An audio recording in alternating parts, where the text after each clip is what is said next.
श्याम सुंदर साथ छत्रसाल महाबली करियो बले बले। प्रभु प्राणनाथ दर्शन अध्याय नंबर 52। बहुत ही गहन विषय।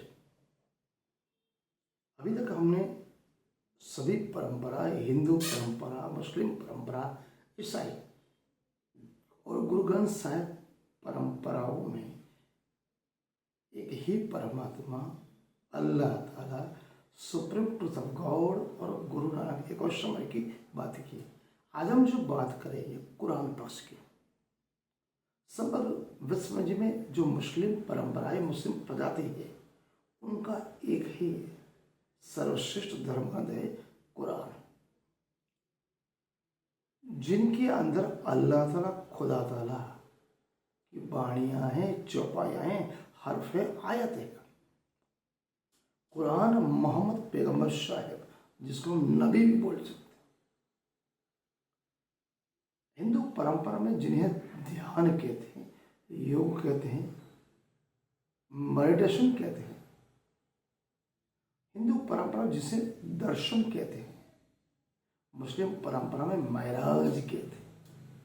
मोहम्मद पैगंबर साहब धर्मनिष्ठ, बहुत ज्ञानी, विद्वजन थे, खलीफा भी थे, राजा भी थे, सम्राट भी थे, लेकिन परमात्मा के प्रति उनकी जो श्रद्धा थी वो सबसे सर्वश्रेष्ठ थी। अपने ध्यान में समाधि अवस्था में जब वो बैठे, तब वो अर्श अज़ीम कुरान पक्ष में, हिंदू परंपरा में प्रणामी परमधाम परम परमधाम ब्रह्मपुर धाम ब्रह्म परमात्मा श्रीराज जी यहाँ पर बोले तो अल्लाह ताला खुदा ताला के पास ध्यान अवस्था में पहुंच गए। वहां पर उन्हें परमात्मा अल्लाह ताला ने दर्शन दिए, महराज किया। उसी समय अल्लाह ताला ने उन्हें 90,000 हर्फ, 90,000 आयत, 90,000 चौपाइयां दी। उस मुस्लिम परंपरा अभी 90,000 जो परंपराएं थी, खुदा ताला ने उन्हें बोला इनके 3 भाग आप पढ़िए। प्रथम 30,000 हर्फ या आयत ही आप और जाहिर करने का हम सम्मति देते हैं। दूसरे जो 30,000 है उसका भी अधिकार हम आपको दे सकते हैं जब आप चाहो, लेकिन संकेत हमारा होना चाहिए। तीसरे जो अंतिम 30,000 हर्फ जो आयतें हैं, खुदा ने स्वयं कहा मैं आऊंगा और मैं ही खोलूंगा इसके मायने, आपको इसे खोलने की इजाजत नहीं है। उसी प्रकार मोहम्मद पैगंबर साहब ने प्रथम 30,000 हर्फ अपनी मुस्लिम प्रजा, मनुष्य प्रजा के लिए जाहिर किए। जिस तरह से हिंदू परंपरा में पूजा पद्धतियां होती है, सेवा पूजा अर्चन निरंतर होते हैं, नियम और सिद्धांत होते हैं, उसी तरह मोहम्मद पैगंबर साहब ने प्रथम 30,000 हर्फ आयत जाहिर करके एक शरीयत के नियम बनाए, जिन्हें हम कर्मकांड कह सकते हैं। सेवा पूजा के लिए 5 वक्त की नमाज, रोज़ा और ज़कात रखा, और सभी अपने मुस्लिम भाइयों को ईमान सत्य की राह पर दिखलाने के लिए नियम और सिद्धांत बनाया।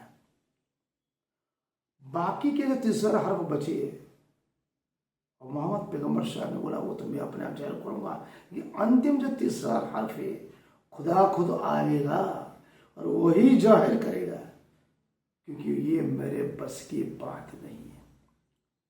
जो वो अपने साथ भक्तों के साथ बैठे हुए थे, अब मोहम्मद पैगंबर साहब चर्चा करते थे खुदा ताला, अल्लाह ताला, नबी के बारे में, तब उन्होंने 5 प्रश्न परमात्मा के विषय में कहा, अल्लाह ताला के विषय में कहा। मोहम्मद पैगंबर साहब ने कहा खुदा की सूरत कैसी है, प्रथम प्रश्न। दूसरा, अर्श अज़ीम कहाँ है। तीसरा, जॉय नदी कहाँ है। चौथा, हौज कौसर कहाँ है। पांचवा, जब नूह नबी के घर में तूफान आया और वो अपनी सभी उम्मत रूह ब्रह्मात्मा को लेकर कश्ती में बिठाकर वो कौन से बाग में ले गए, वो बाग कौन सा है। जब भी चर्चा होती है 5 प्रश्नों, मोहम्मद पैगंबर साहब अपने भक्तों के साथ चर्चा करते। इन सभी बातों को मोहम्मद पैगंबर साहब यही बोलते हैं, ये 5 प्रश्न के जो उत्तर है खुदा खुद आवेगा और मैं भी उनके साथ आऊंगा। तो उनके जो शिष्य थे अली, अबू बकर और जैद ने पूछा, ये हजरत साहब आप 5 प्रश्न बताते हो, ये भी कह तो इंतजार आयतें खुदा खुद आवेंगे, मैं भी आऊंगा और वो जाहिर करेंगे। तो खुदा की पहचान कैसे, उनकी सूरत कैसे, हम परमात्मा को कैसे पहचानेंगे। हजरत मोहम्मद पैगंबर साहब ने बोला, अल्लाह ताला प्रथम इमाम मेहंदी के स्वरूप में आएंगे, अल्लाह ताला इमाम मेहंदी के स्वरूप में आएंगे। दूसरे, फर्दा रोज कल के दिन आएंगे। नंबर 3, 7 निशानियां बताई। जब परमात्मा खुदा ताला आएंगे तब इस धराधाम, इस ब्रह्मांड में क्या चीज बनती होगी, उनकी सबकी परिस्थिति कैसे होगी। प्रथम, धरती पे आजुज माजुब जाहिर हो जाएंगे, कहां दज्जाल बेरगा होगा, कब्र से मुर्दे उठेंगे। नंबर 4, सूरज मशरिक की जगह मगरिब पे उगेगा। इन सभी प्रश्नों से खुदा खुद की पहचान कराएगा। यहां पर फर्दा रोज का मतलब होता है कल का दिन या तो काल का दिन। हजरत मोहम्मद साहब पैगंबर ने कहा था, खुदा के 1000 वर्ष मतलब खुदा का एक दिन, और दुनिया के 100 साल बराबर खुदा की एक रात्रि होती है। मतलब वो 11वीं सदी में मेरे जाने के बाद 990 हुए रसूल को, जब 990 हुए रसूल को जब मोमिन उतरे, तब खुदा ताला मेरे जाने के 990 जब 11वीं सदी आएगी, उस समय वो अपनी रूहें, अपनी उम्र, अपने ब्रह्मांड में ब्रह्म सृष्टि के साथ इस ब्रह्मांड में आएंगी। और वो जो प्रश्न बने थे उस समय के वो काल की परिस्थितियां बनेगी। और सभी को जुम्मे की नमाज, कुरान पक्ष में जुम्मे की नमाज, हिंदू पक्ष में प्रार्थना, सब साथ मिलके हिंदू मुस्लिम सिख ईसाई सभी प्रजातियों को एक ही धर्म के नेजे हेठल, एक ही परंपरा के अनुसार, एक ही सिद्धांत के अनुसार, मानव धर्म, सत्य धर्म के अनुसार, जिन्हें हम नजानुन संप्रदाय सब प्रणामी धर्म कह सकते हैं, सत्य धर्म के नीचे लाके समग्र जो 12,000 ब्रह्म सृष्टि उनकी उम्मत है, रूहें यहाँ आएंगे, उनको जागरूक करने के लिए आएंगे।